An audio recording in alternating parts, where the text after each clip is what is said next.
Hello, brothers of the internet, and welcome to this video where today I will be attempting to build a car for the automation contest, as it is, car design contest, and seeing what I can do. I know I probably won't win, because everyone else is better than me, but anyway, we're going to be using all this stuff. No, I'm better at designing cars than this, honestly.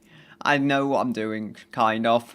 We're in the 80s because we're doing the 80s sedan as our vehicle. We won't be having a ladder frame or a light truck unitary. Yeah, my mind just froze for a moment there.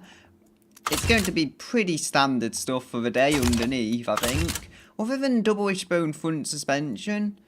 And I guess it's going to have a hint of Honda in here because even though it's a premium car, who doesn't like a bit of classic Honda? The bodywork will be maybe corrosion resistant steel. Is there a difference? It resists corrosion a lot better, but the material costs are higher. I think we'll go for it, you know. I don't see a particular reason not to, and it'll make our car reliable and everything. Although it's not crazy enough for like aluminium. 1989 as well, it's the later end of the 80s, so I don't see why it shouldn't be possible. The 1981, maybe it wouldn't be such a good idea to go with a more advanced version of steel, but I think it's okay on the later half of the 80s. We'll go with a steel, no. We won't be going with carbon fibre. That does look interesting. I think they might have updated it because I don't recall seeing this kind of bucket idea before, which is kind of what it looked like in real life, but I don't remember seeing it that way, kind of displayed. So, galvanized or corrosion resistant? They're both about the same for resisting corrosion. So is steel, apparently, if I'm seeing this correctly. It's very odd. What's the development time difference? Again, steel and galvanized steel. I think galvanized is supposed to be better for protection against rust. Again, we're not going with the very highest end technologies, but I see no reason why, being a premium car, we shouldn't splurge just a little on expensive things. Now, we can go with front transverse or front longitudinal for the engine placement. I want this to be front wheel drive. More will be explained later, but I do want it to be front wheel drive. And cooling capacity is apparently not as good on longitudinal. Okay, I don't think that's going to matter anyway, with these cars not being exactly kind of tiny with frontal area. We should be fine. It's not like a miniature sports car like the Fiat X19 where you just don't have a space to put grills on. This one you will. It will be plenty of space.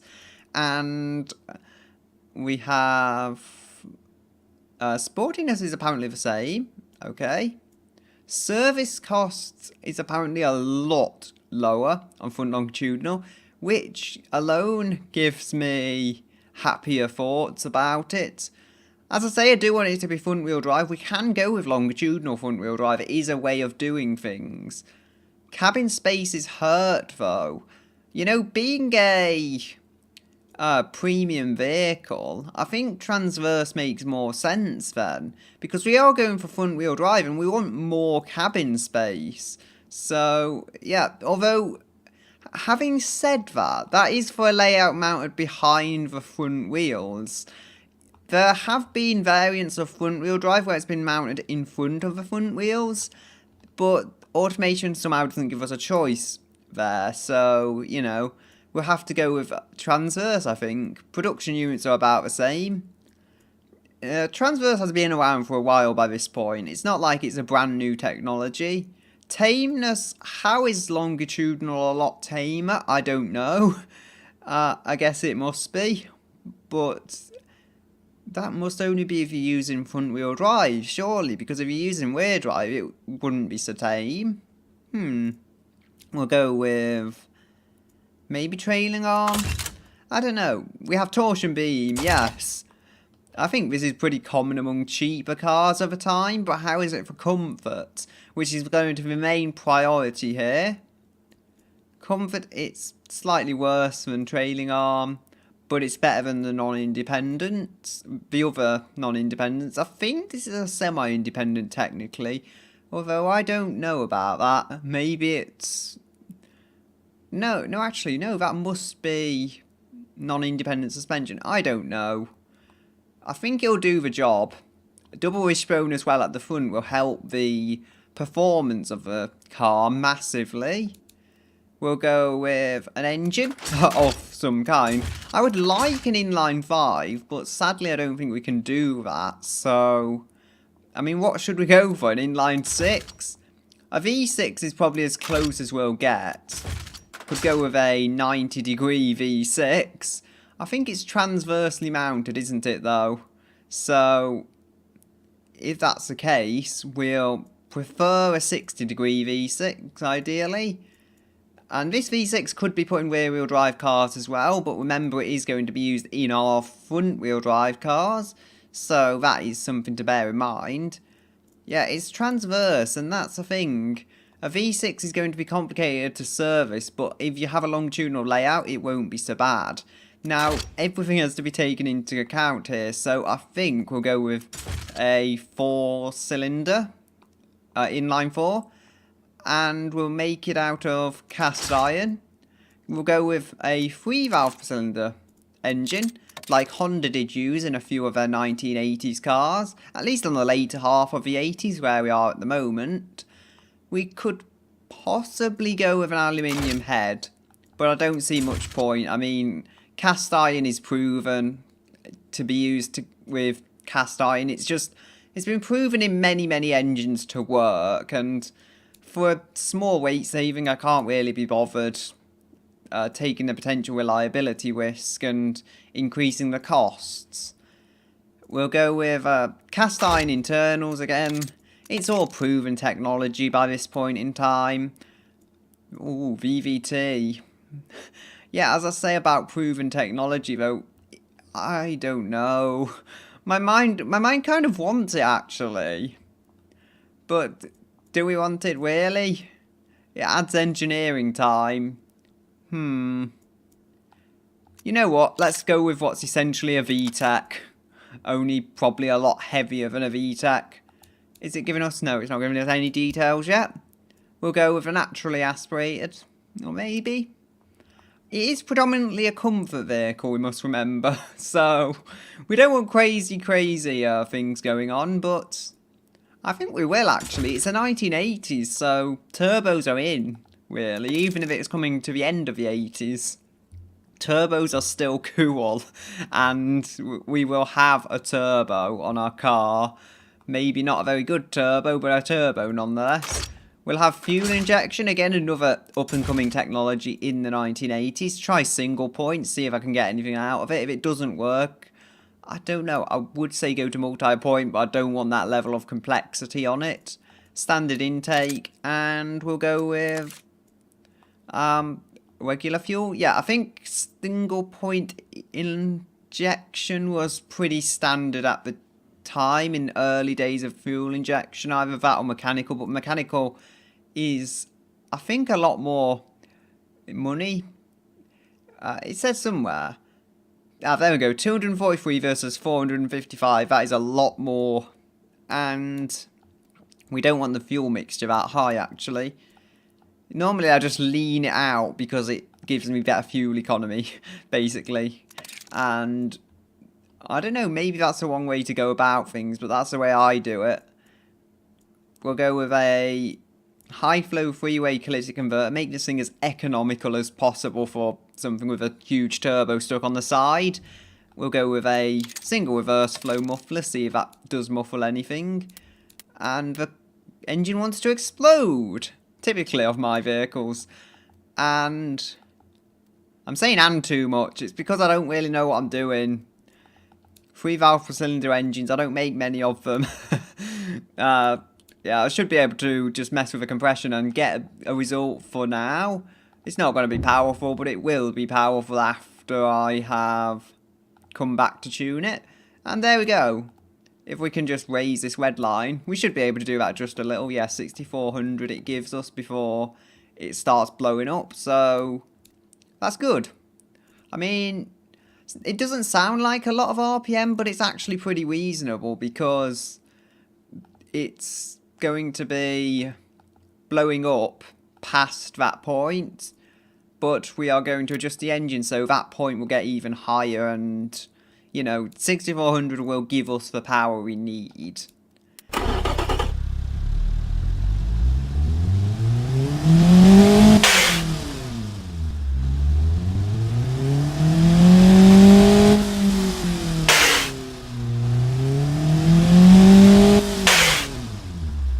There we go, it's not perfect, but I'm liking it so far.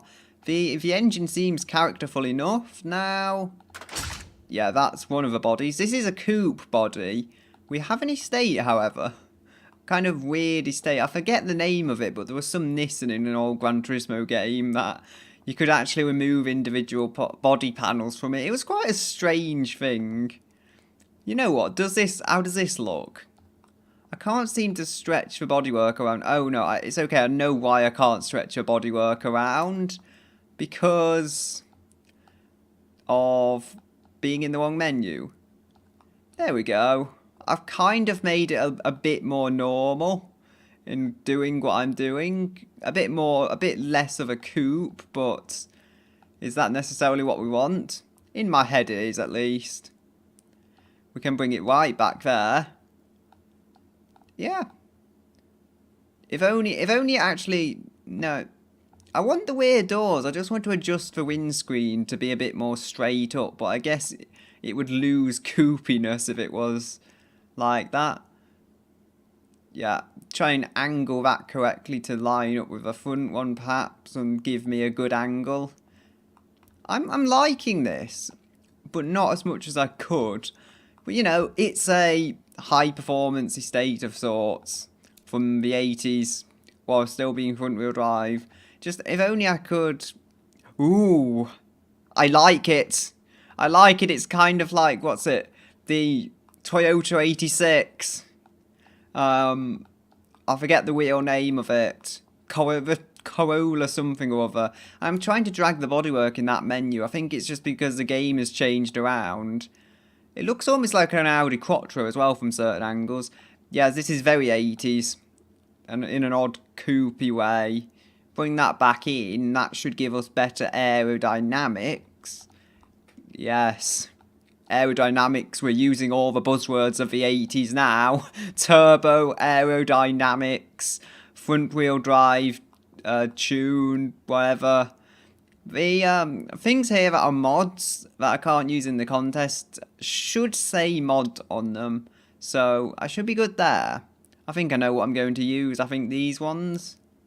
Oh, wait, the fixtures, actually, I remember they have to be of years. So, we can't have anything more than 1990 here. I can't seem to adjust the individual year, so I'll just have to go 1980 to 1990. And, oh, where have all they gone? There's favourite lights, but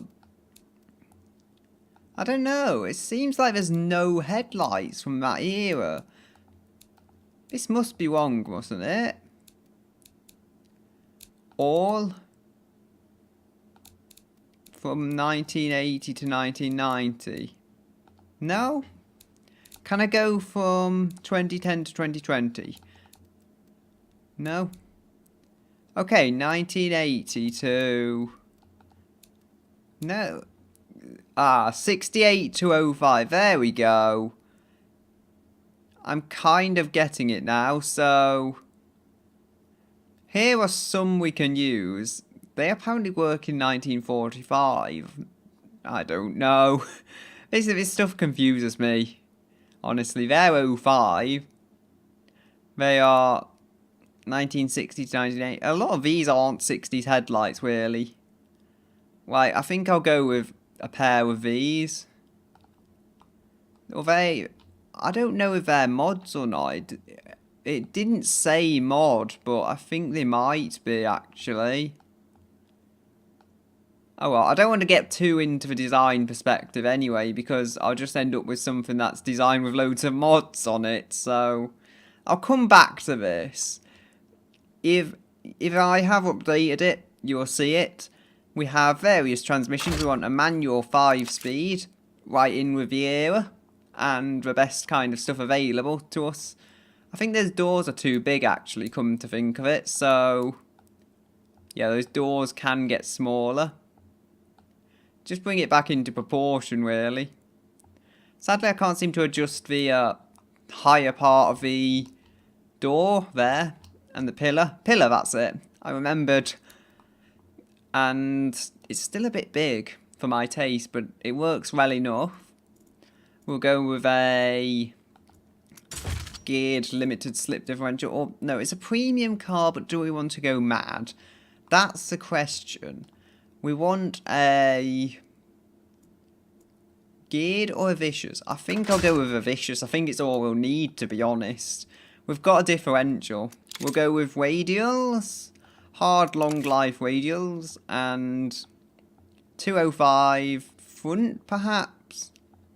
Yeah, just extend that out. Doesn't like its wide tyres, does it now?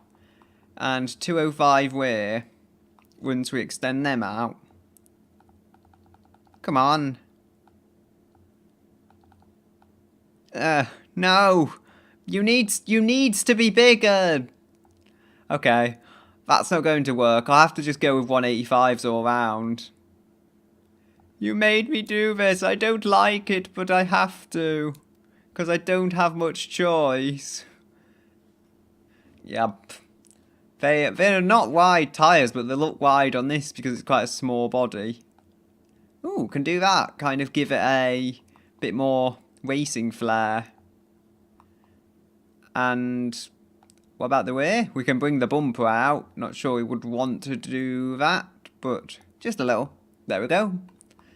It looks nothing like a real 80s car, but that's me and my weirdness. The tyres probably wouldn't be this big. Let's be honest.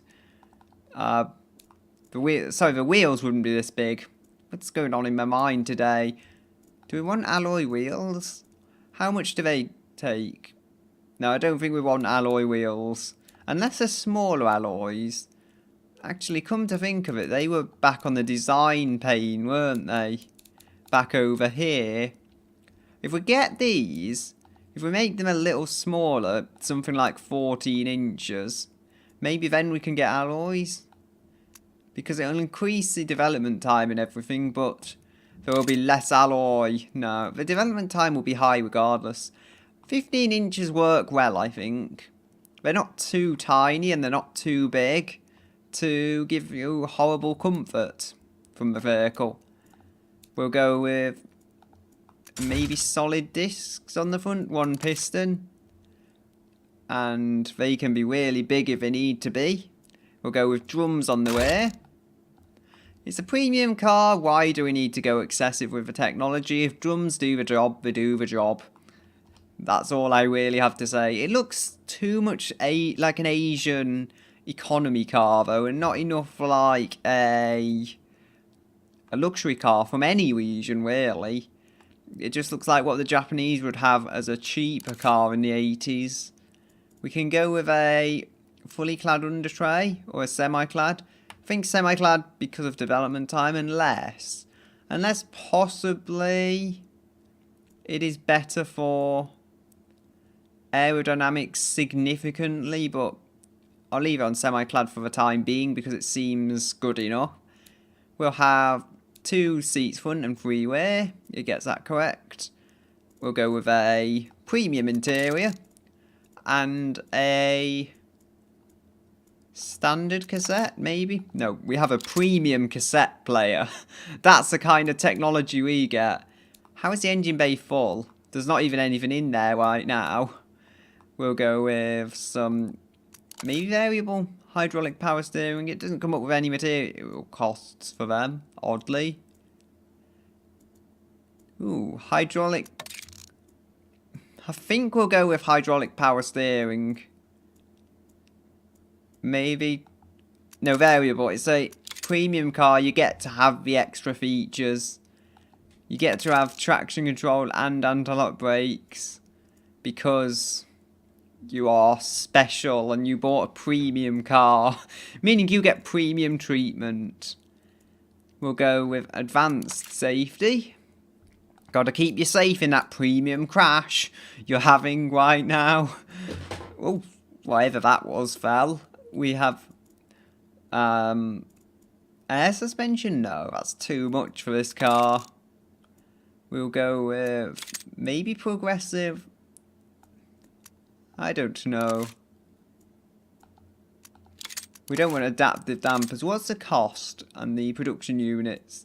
Material costs are a lot higher here, but the development time isn't. Or engineering time, as it calls it. Try and keep the engineering time reasonable. That's what I'll end up with. And comfort settings.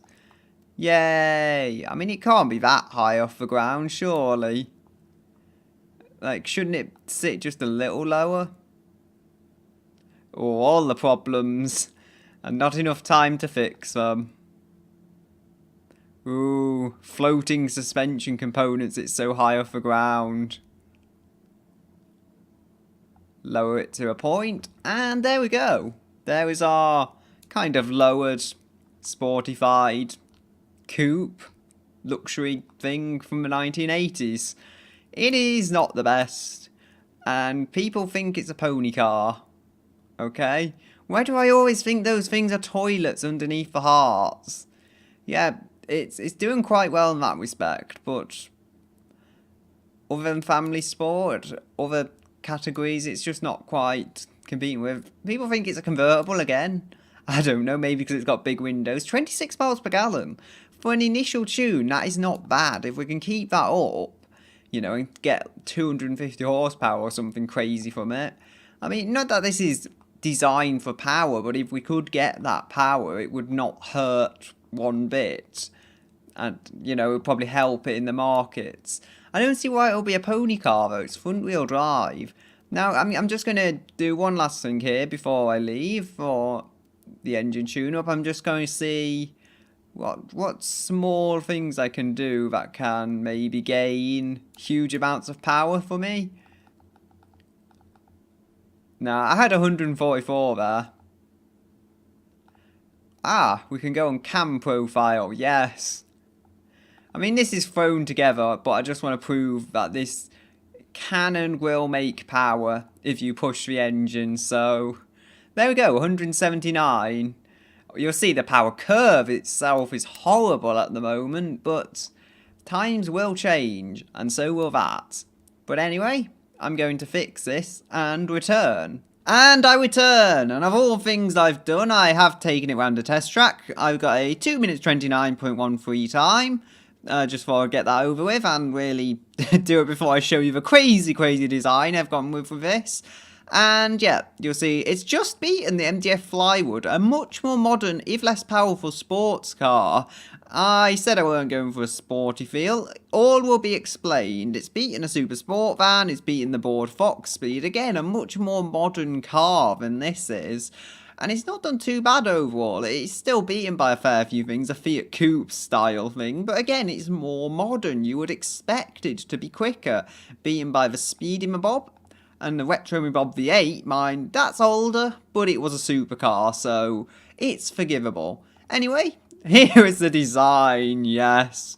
I've gone for a more sporty car. As you may actually be able to tell, it does look a little more sporty than it was. It's hard to say that while it's pink, but it is more of a family sport premium car now, so it's kind of sporty and premium at the same time. Not the best scores ever, but I think it's good enough. Just under 216 horsepower, and it makes a decent amount of torque as well, although I forget precisely how much. 1330 kilograms, and it's 61% frontal weight, 39% rear weight. On the engine, yep, there's a bit of turbo lag, as you would expect from the 80s, although after 3000 RPM it has completely died out, and it's not like a really aggressive kick into a turbo either. It's actually quite smooth how it comes on, at least with the power, and that's all that's really there. Just a good, smooth, powerful engine. Although it comes at the cost of economy, it only does 25 miles per gallon. However, having said that, for what is almost as powerful as a standard M3 back in the early 90s, I don't think that's half bad. I can't even remember how much power the M3 made, but I don't think it was much different from this. Yep, 5-speed manual again. The automatic has gone, but it is a longitudinal front-wheel drive car. I believe it was before. It's a 2.4 litre inline-4 as well, still a 3-valve per cylinder engine. Although 7 seconds to 60 and it goes 139 apparently. I realised now what I've just forgotten. I don't know. Much wider tyres now, as I'll mention as well. It's just changed, really. I shouldn't be sending this much power through the front wheels, but I am. The body is also from I think Alfa Romeo. It kind of looks like a Fiat Coupe as well. And it works. What more can I say? It's not as nice looking as the old one in terms of retro charm. However, I think it is more with the times of 1989. And naturally, it's kind of a saloon. It's still more of a coupe, but it seats 4 people. Yeah, not 5 this time, it seats 4. And, you know, that's something. We have actually got solid discs on the rear and vented on the front. It just helps to have vented here, it never did before. All this extra stuff, it's really adapted around it being a sports car, as opposed to just a family car. We've got a premium interior and premium cassette still. I believe it's on sport suspension if we just check here. Yeah, it doesn't like comfort or normal so much, but it does like sport. And I think I've messed it up a bit more. Yeah, it did have no problems though when I took it around the test track. It's just because I've reset up the suspension now and I've messed it up again. Oh well, you know, it's a bit too late for that now. Double wishbone front and rear. It's a very, very sporty car actually as far as front wheel drives will go. I was saying it could be a 4-valve per cylinder engine. It would technically be possible since Honda did bring some to market in 1989. It's not completely unrealistic. I just found that when I was trying to look up their 3-valve per cylinder engines that at the time we're on now, they did have some 4-valve per cylinder engines coming out, so it's not too crazy unrealistic to expect that to happen at the time period. But I'm happy with 3-valve per cylinder, and to me it seems more like what my company would do. We don't move quickly with the times. It's a bit of a slower moving, perhaps more regular company. We have all this stuff, as you will probably remember it.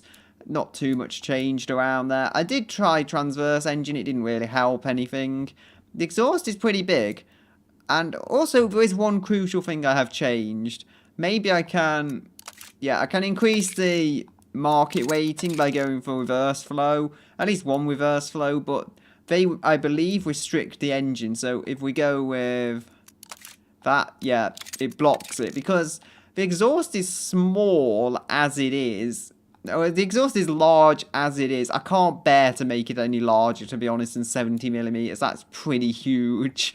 And I already have one fake exhaust. But yeah, it's a pretty huge exhaust system. So that's something. Oddly, I haven't got the quality up there. I did go +1 or +2 quality on a few things, but it doesn't appear to have come through. I know it has. It's okay. It's just not everything. Some things are still 0 for quality. I didn't go through this very thoroughly, did I? Or maybe I did. Some things you didn't see any benefit on the ratings from having them higher, so I just kept them low. 16-inch wheels as well. They look fairly large, but they're, you know, sporty wheels, so it works because of that. It's a lot more sporty than I would have wanted, but it works for the kind of car this is, I feel. And overall, I think I've gone through everything I really want to, so I'll let you hear this crazy, crazy engine, as it is, at least in terms of size for a 4-cylinder, and leave it there.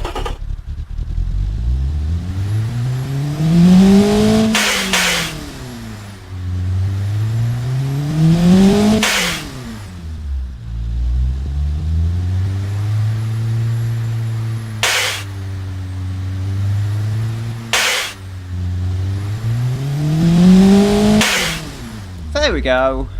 Hot exhaust manifold, yay. Sadly we can't have that made out of aluminium, but I don't know if I did this before I went away, but it is a full aluminium engine now. Other than the internals, which are still cast iron because that's all it needed I mean, it wasn't going to explode anytime soon, which is surprising because it's such a big engine making so much power.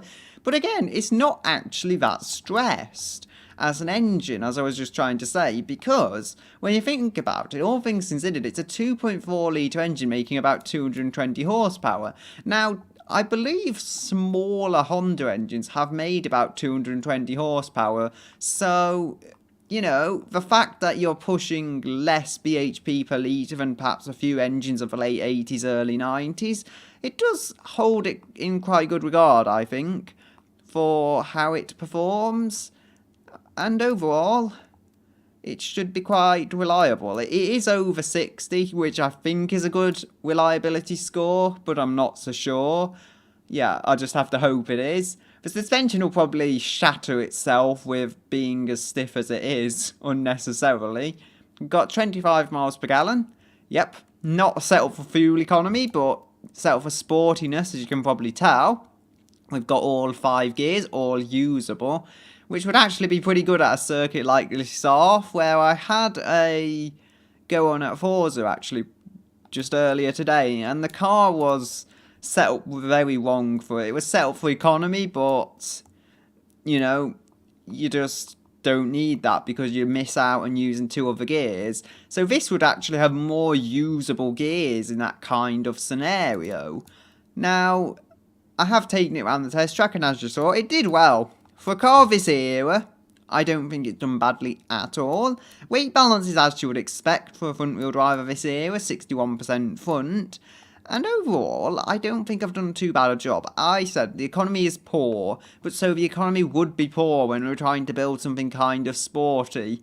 I was thinking of the 80s Pessima, as I would when I built this, and the not so much the 80Ki series, which is a problem. I think I've based it too much on Japanese cars, so it's not really a premium car as such, even if it has a premium interior. That's just the way things have ended up. Also, it looks a bit more like a hatchback because I made it look that way. I did stretch that back. If I just go, since this is already submitted now, so it's not like anything's gonna worry me if I change it. Just go back here, and nope, I need to go back onto the previous menu, I think. I can do that, make it look a bit more like a saloon, but I decided I preferred a more hatchback-styled look, personally. It's just me, you know, trying to make this car look somewhat sensible despite having a lot of strange angles to it. And also the brake calipers, yes. They can be painted now, so I've painted those pink. You can probably see it just down here. And I'll quickly take the bodywork and stuff off so you can see the engine in the car. Where's the fixtures? There we go. I'm not sure how it is with modded fixtures. Some of them might be modded. I tried opening it on a ThinkPad and even the standard fixtures wouldn't show up, so all I can do is really cross my fingers and hope. Anyway, there's the turbo. It looks quite large actually, considering it's a 2.4 litre engine. And I'm going to just leave it here. There's our galvanised chassis, so it rust-proofs like a tank. And I'll say goodbye until another day.